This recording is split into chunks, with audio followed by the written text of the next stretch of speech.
Yesterday, an explosive piece was published in the National Post that described a very controversial shift in British Columbia's harm reduction strategy. According to the report, BC has allowed for safe supply of fentanyl to be prescribed to minors, and in some instances, parents do not need to be notified. To say that the piece in the National Post shocked everyone would be an understatement. It has sparked debate nationwide on the limitations or the merits of harm reduction strategies. Joining us now to better understand the debate is the author of the piece, Adam Zivo, columnist with the National Post. Adam, thank you very much for joining us on Forum Daily. Thank you for having me. How did you first learn about this expansion of safer supply? I was emailed by two concerned addiction physicians who saw the publication of these protocols on the website of the BCCSU, which is the research organization that produced them on the government's behalf. And they were deeply concerned by them because they felt that this went way too far and was grossly irresponsible. And as I began to research into the protocols, I realized that there had been no announcement of them by the government, the provincial government in BC, and there was no media coverage. So I almost, in a sense, came through them accidentally in virtue of my contacts, but otherwise, there was no way I would have known. And why do you think it flew under the radar for so long? I think it's very apparent that this kind of reform is deeply unpopular and raises many questions about the limitations of harm reduction. We see that in the response by the public to my piece. And it felt as if, I mean, this is me speculating, but it felt as if they wanted to expand the availability of safer supply without facing the necessary public scrutiny. And what is the justification for safer supply fentanyl? And what is the medical community saying in response to this move? So the justification for safer supply fentanyl is that it is uncontaminated and that is of a known potency. Therefore, it is safer than illicit street fentanyl. Mhm. So if you get your fentanyl from safer supply, you know that it's not going to have benzodiazepines or xylazine in it, stuff that could kill you, and you know that you're not going to miss dose.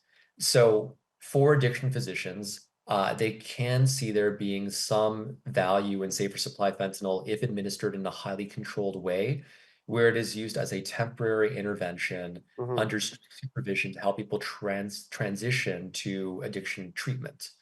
The current system used by the BC government is not that. It is indefinite, it is unsupervised, it's deeply I reckless. want to follow up on unsupervised. By unsupervised, do you mean that people will, that whether they be minors or otherwise, are able to take the prescribed fentanyl out of whatever that medical setting is into the public?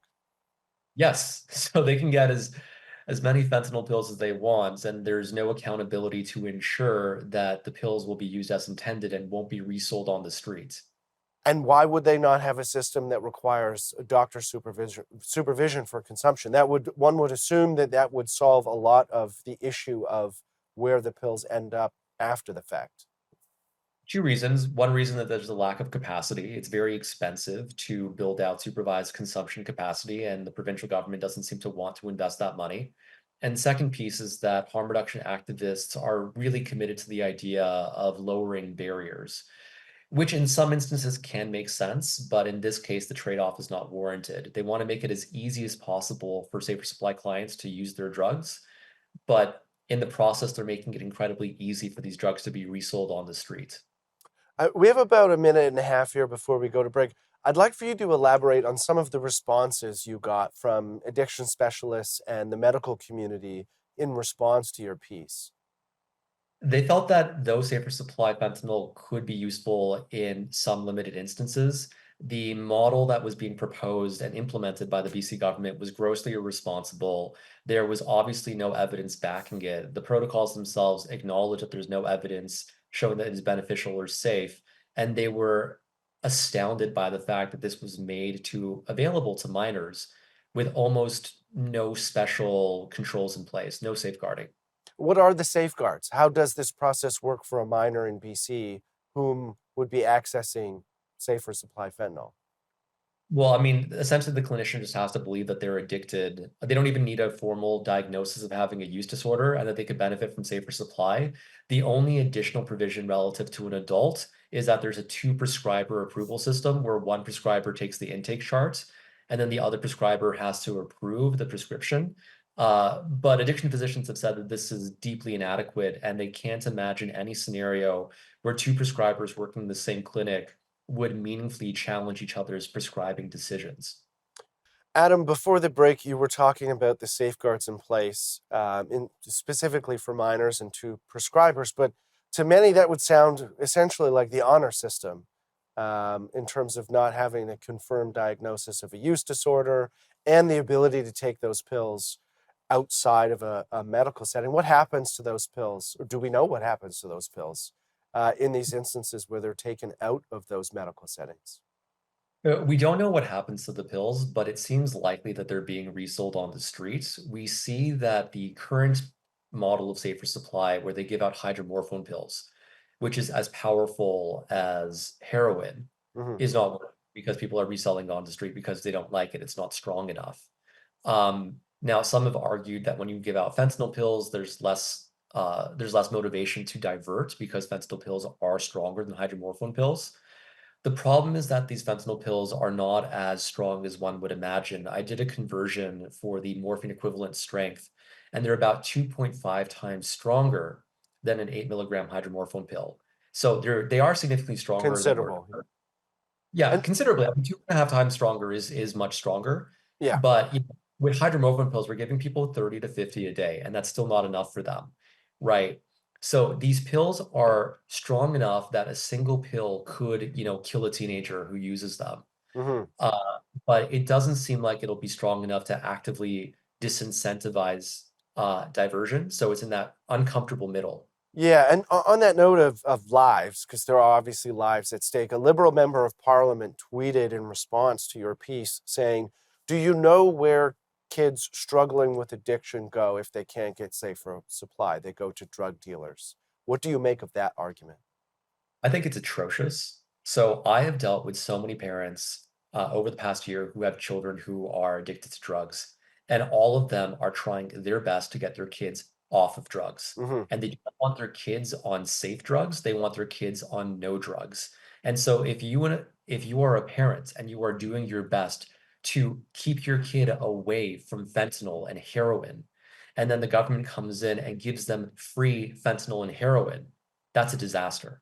Well, and why in BC is it possible without a parent being notified? I think mentally for a lot of Canadians, they assume medical decisions for minors are understood, supervised, and approved by a parent. But what makes BC different from other provinces? Well, interestingly enough, throughout Canada, minors actually exercise a great deal of control over their own medical decisions. And what that looks like depends from jurisdiction to jurisdiction.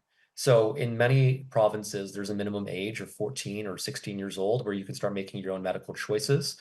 In BC, they use a more fluid idea of competence. So a Mm-hmm. minor is considered competent to make a decision if they understand what the decision entails and the costs and benefits. Uh, and in this case, it's really questionable how any minor would be competent enough to consent to receiving safer supply fentanyl. And would that not undermine every age restriction for any product, whether it be alcohol or driving or voting? Well, the difference between fentanyl and alcohol It's a and considerable difference, of course. I'm not equating the two. yeah, but the thing is, people have essentially argued that fentanyl is safer supply of fentanyl is a medical treatment, right?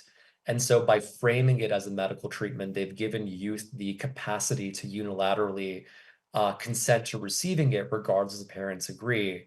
Mm-hmm. We don't say that alcohol is a medical treatment, and No. thank God, if we did, then you'd have no way to stop your kids from getting it. Of course, of course. Was Health Canada involved in the decision-making process here? No, no. In an email, they confirmed to me that they were not involved in the development of these protocols, but they did not respond to a follow-up email where I asked if the federal government supported supplying youth with safe fentanyl. I want to talk about the reaction. Obviously, there's been a strong reaction to it. What's been the political reaction to your piece? How is this being received by policymakers? It's hard to say. What I will say is that the Liberals and the NDP are taking a deeply ideological approach to safer supply, which is divorced from the evidence, as we saw from that MP who tweeted. They refuse to acknowledge that safer supply has risks, and they seem gung ho on plying youth and adults with whatever drugs they need to maintain their addiction. And that is wrong, but that is their choice. And if they want to pay, the cost of that electorally, then I guess that's up to them. Adam, thank you very much for your time today. Thank you.